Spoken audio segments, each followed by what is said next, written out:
नमस्कार दोस्तों, आपका स्वागत है आपके अपने YouTube channel rank to MS में। और मैं आपके लिए लेकर के आया हूँ BSNL और MTNL से जुड़ी हुई सभी लेटेस्ट अपडेट। खबरों की शुरुआत में सबसे पहले तो मैं आपको बता दूं कि जैसा कि आपको पता है, हम किसी भी यूनियंस का या किसी भी संस्था का सपोर्ट नहीं करते हैं। जहां से भी हमें लेटेस्ट अपडेट मिलती है, चाहे वो फेसबुक, व्हाट्सएप, टेलीग्राम या फिर अन्य किसी भी सोशल मीडिया से या फिर यूनियंस की वेबसाइट से, जहाँ से भी लेटेस्ट अपडेट मिलती है, हम आपको वहीं से एकदम विथ प्रूफ उस न्यूज़ को अपडेट करते हैं। तो इसमें किसी भी यूनियंस की एक तरफा हम तारीफ नहीं करते, ना ही उसकी न्यूज़, हमेशा उसी की न्यूज़ दिखाते हैं। जहाँ से भी लेटेस्ट अपडेट मिलती है वहीं से हम आपको उसकी जानकारी दे देते हैं।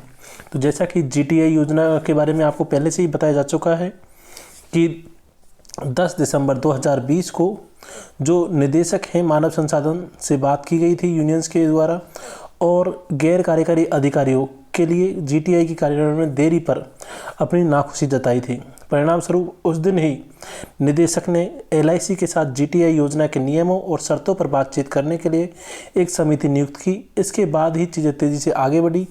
इसके अलावा इन यूनियंस का और भी काफ़ी बड़ा योगदान है।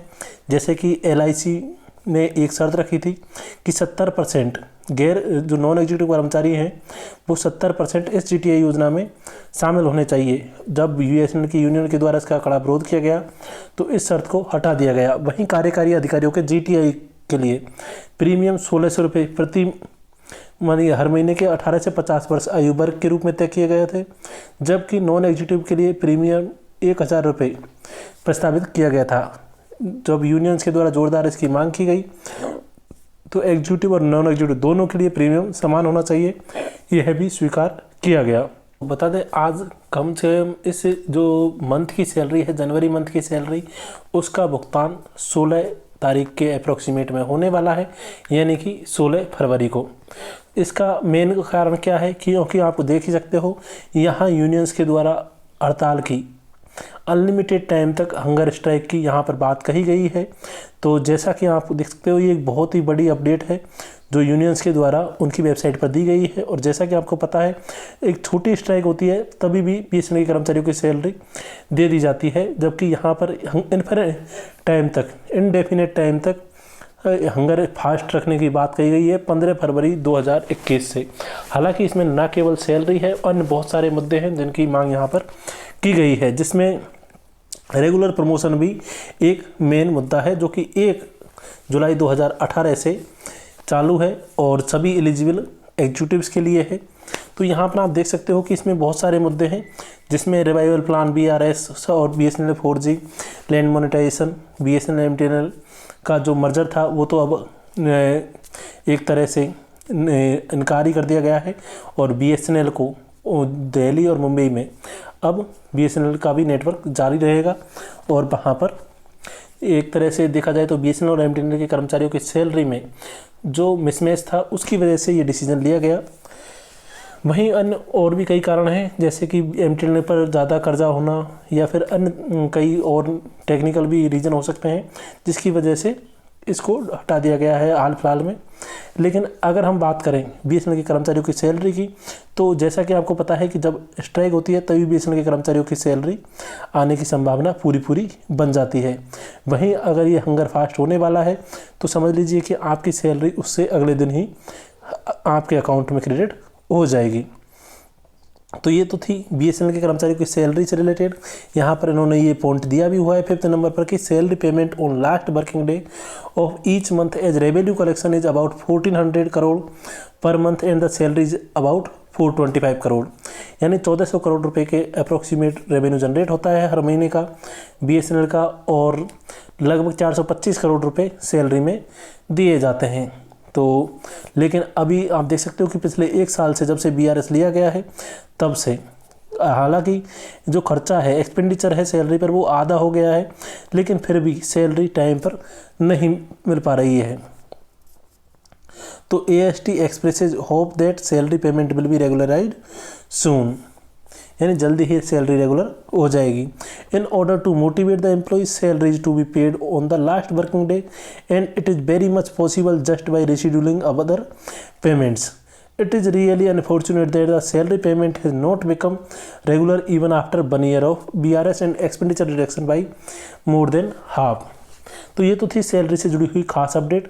अब हम चलते हैं मेन अपडेट पर कि इसमें एक सबसे खास अपडेट है जो कि जुड़ी हुई है सभी कर्मचारियों से, वो है प्रमोशन से रिलेटेड। और एक सबसे खास एडिटोरियल इसमें दिया हुआ है वो है कि पिछले 1 साल से BRS दिया गया था, और जब पिछली जनवरी को ये BRS दिया गया था उस टाइम से लेकर के यानी पूरा 1 साल हो चुका है, जहां पर पिछली बार 31 जनवरी को सबको BRS देकर के विदा किया गया था खुशी खुशी कि अब BSNL फ़ायदे में आ जाएगा और सैलरी भी इससे काफ़ी कम हो जाएगी। जहां पर BRS ऑप्टीज खुश थे कि उन्हें BRS का अच्छा खासी रकम मिल जाएगी जिससे कि वो अपने ज़रूरत के कामों को कर सकेंगे। वहीं दूसरी तरफ BSNL के कर्मचारियों ये हर्षोल्लास था कि वो BSNL फ़ायदे में इससे आ जाएगी, और जब सैलरी मेरा जो खर्चा है वो रेवेन्यू ज़्यादा जनरेट होगा और सैलरी अगर ऊपर खर्च कम हो जाएगा तो BSNL की कर्मचारियों की सैलरी भी रेगुलर हो जाएगी, जो रिमेनिंग कर्मचारी रहेंगे वो उनकी, और BSNL भी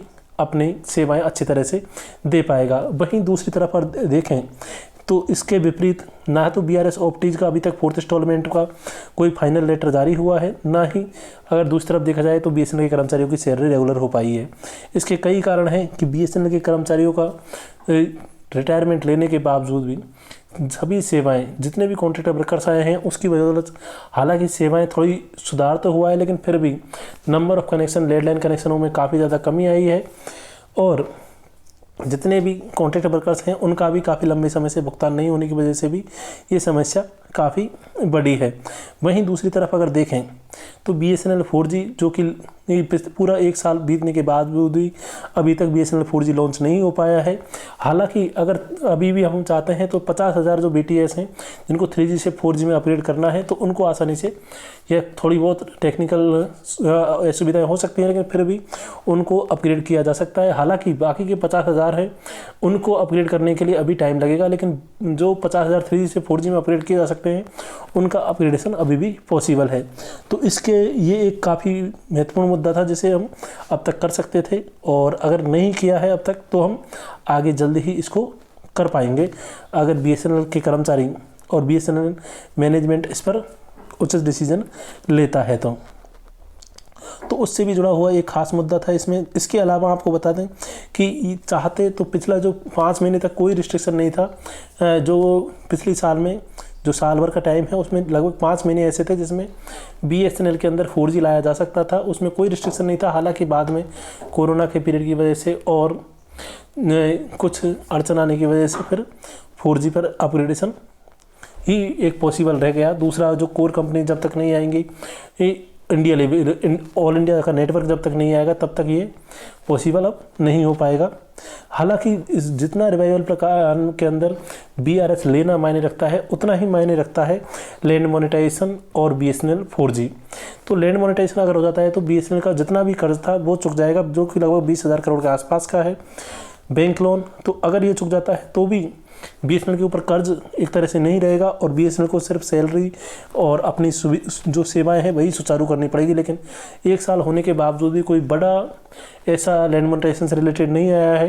हालांकि इस साल में जो 64 करोड़ रुपए का CBSE को पैसे दिए गए हैं उसके रिलेटेड अपडेट ज़रूर है कि अभी लैंड मोनेटाइजेशन की कुछ शुरुआत हुई है, लेकिन फिर भी एक तरह से जितना लैंड मोनेटाइजेशन होना चाहिए था उतना अभी तक नहीं हो पाया है। तो ये अगर अक्सर ऐसा देखा जाता है कि अगर ये थोड़ा सा शुरुआती फेज़ में हो जाता है तो इससे भी काफ़ी फ़ायदा देखने को मिलता और काफ़ी मोटिवेशन भी मिलता है इस तरह से कि BRS के बावजूद रिवाइवल प्लान में भी काफ़ी तेज़ी बनी हुई है। लेकिन हालांकि अभी तक BRS प्लान है वो भी पूरी तरह से लागू तो हुआ, लेकिन पूरी तरह से उसका भी भुगतान नहीं हो पाया।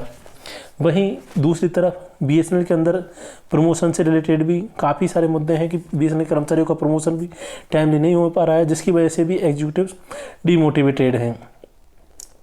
वहीं merger of non recruiting circles like MTC regions with project wings ETC।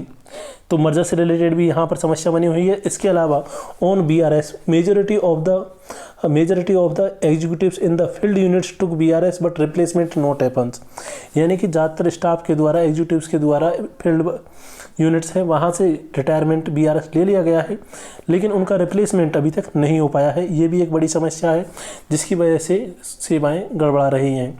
वहीं posting of business area BA and circles heads as per organisational need, यानी कि इन्होंने बताया है, जैसा कि यहाँ पर अपडेट दी गई है, कि जो ऑफिसर्स का पोस्टिंग है वो BSNL की यानी कंपनी के भले के लिए ना होकर के कर्मचारियों के भले के हिसाब से की जा रही है।